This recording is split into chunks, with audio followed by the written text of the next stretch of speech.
ഉത്തരവാദിത്തല്ലേ, അവരത് നിർവഹിച്ചില്ല. അത് വളരെ തെറ്റായിട്ടുള്ള കാര്യം തന്നെയാണ് ഞങ്ങളെ സംബന്ധിച്ചോളം. പക്ഷേ ഇതിപ്പോ അതിനൊക്കെ മറികടന്ന് പരമോന്നത കോടതി ഇപ്പൊ ഒരു ഉത്തരവിട്ടിരിക്കുകയാണ്. അത് ഞങ്ങൾക്ക് വളരെ സന്തോഷം നൽകുകയാണ്. കൊച്ചി വെണ്ണലയിൽ മകൻ അമ്മയെ വീട്ടുമുറ്റത്ത് കുഴിച്ചുമൂടി. വെണ്ണല സ്വദേശിനി 78-കാരിയായ അല്ലിയാണ് മരിച്ചത്. മകൻ പ്രദീപിനെ പാലാരിവട്ടം പോലീസ് കസ്റ്റഡിയിലെടുത്തു. പോസ്റ്റ്മോർട്ടത്തിന് ശേഷം മാത്രമേ മരണകാരണം വ്യക്തമാകൂ എന്ന് പോലീസ് അറിയിച്ചു.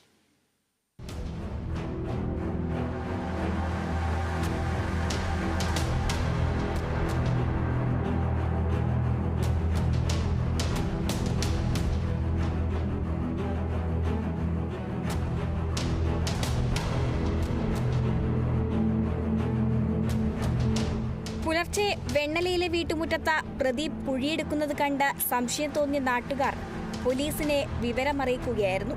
തുടർന്ന് പാലാരിവട്ടം പോലീസ് എത്തി മൃതദേഹം പുറത്തെടുത്ത് ഇൻക്വസ്റ്റ് നടത്തി. ഇതിനിടെ മകൻ പ്രദീപിനെ പോലീസ് കസ്റ്റഡിയിലെടുത്തു. മദ്യലഹരിയിലായിരുന്നു പ്രദീപെന്ന് പോലീസ് പറഞ്ഞു.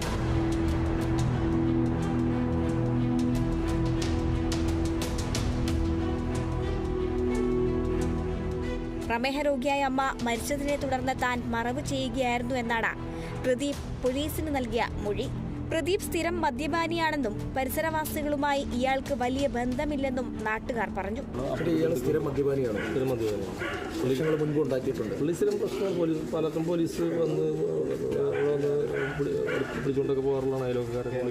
ഇവരോട് വാടകയ്ക്ക് താമസിക്കുന്നതാണ്. ഈ അമ്മയെ ഉപദ്രവിക്കാറുണ്ടായിരുന്നു എന്നൊക്കെ പറയാറുണ്ട്. നമ്മളാരും കണ്ടിട്ടില്ല, പക്ഷേ ബഹളമുണ്ട് ഇവിടെ. ആരും എടുക്കാറില്ല. പുള്ളി വയലന്റ് സ്വഭാവമായതാണ്. ആരും നോക്കാറില്ല. ബഹളം കൂടുമ്പോഴത്തേക്കും ആരെങ്കിലും പോലീസിനെ വിളിക്കും. പോലീസ് വരും. ഈ അമ്മ മരിച്ച വിവരം നിങ്ങളെ ആരെങ്കിലും അറിയിച്ചിരുന്നോ? ഞങ്ങൾ രാവിലെയാണ് അറിയുന്നത്. ഇങ്ങനെ കുഴിയെടുക്കുന്നുണ്ടപ്പോഴാണ് അറിയുന്നത്. ഈ വീട്ടുകാർ കണ്ടിട്ട് പോലീസിനെ അറിയിക്കുമായിരുന്നു? അല്ല, അങ്ങനെയല്ല. അതായത് രാവിലെ കുഴിയെടുക്കുന്നുണ്ട് ആള്.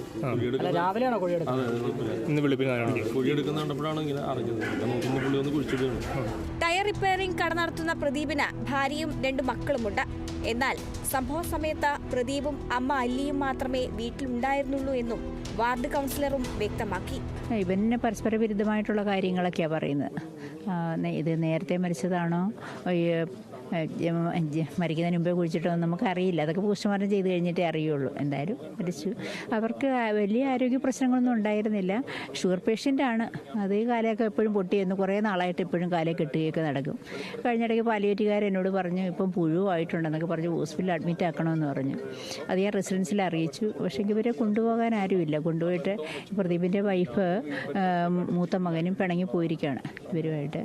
പിന്നെ ഒരു പ്രദീപിൻ്റെ ഇളയ മോൻ കൂടെ താമസിച്ചിരിക്കുന്നതാണ്. അത് പക്ഷേ ഇന്നലെ രാത്രി ഉണ്ടായിരുന്നില്ല. ഇന്നലെ അമ്മയും മോനും മാത്രമേ ഉണ്ടായിരുന്നുള്ളൂ. പ്രദീപ് മദ്യപിച്ച് കഴിഞ്ഞാൽ ആള് വയലൻ്റ് ആകും. അങ്ങനെ ഇടയ്ക്കൊക്കെ പ്രശ്നങ്ങൾ ഉണ്ടാകാറുണ്ട്. അതൊക്കെ പറഞ്ഞ് സോൾവ് ആക്കി വീണ്ടും അവരൊന്നിച്ചൊക്കെ ജീവിക്കുന്നതാണ്. പക്ഷേ വെള്ളമടിച്ച് കഴിഞ്ഞാൽ ഇയാളുടെ സ്വഭാവം മാറും. വീട്ടിലേക്ക് ആരെയും കയറ്റില്ല, ബന്ധുക്കളെയും കയറ്റില്ല. ഒരു സഹോദരിയുണ്ട്, സഹോദരിയെ കയറ്റില്ല, നെയ്ബേഴ്സിനെ ആരെയും കയറ്റില്ല. കൂടുതൽ മദ്യപിച്ച് കഴിഞ്ഞാൽ അടുത്തുള്ള വീട്ടിലൊക്കെ പോയി പണ്ടൊക്കെ ഉണ്ടാക്കും. അതുകൊണ്ട് ആരും ഇങ്ങോട്ട് വരാറില്ല. ഒറ്റപ്പെട്ട ഒരു ജീവിതം അങ്ങനെയായിരുന്നു. പ്രദീപിന്റെ മൊഴി പോലീസ് പൂർണ്ണമായും വിശ്വാസത്തിലെടുത്തിട്ടില്ല. പോസ്റ്റ്മോർട്ടത്തിന് ശേഷം മാത്രമേ മരണകാരണം വ്യക്തമാകൂ എന്നും അസിസ്റ്റന്റ് കമ്മീഷണർ പി രാജ്കുമാർ പറഞ്ഞു. ഇൻക്വസ്റ്റ് നടപടികളും കഴിഞ്ഞതിന് ശേഷം പോസ്റ്റ്മോർട്ടം നടക്കും. പോസ്റ്റ്മോർട്ടത്തിലൂടെയാണ് നമുക്കൊരു ഫൈൻഡിങ്സ് പറയാൻ പറ്റും. മൃതദേഹം എത്ര ദിവസം പഴക്കമുണ്ട്?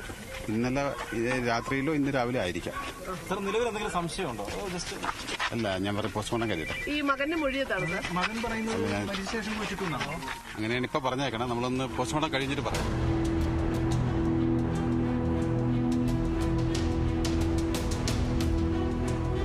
Kerala vision news, Kochi.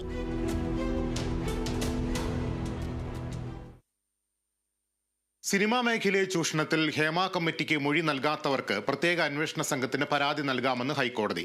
ജനുവരി 31 വരെ പരാതി നൽകാമെന്ന് കോടതി വ്യക്തമാക്കി. മൊഴി നൽകിയവർക്ക് ഭീഷണിയുണ്ടെങ്കിൽ അക്കാര്യം നോഡൽ ഓഫീസർ അറിയിക്കാം.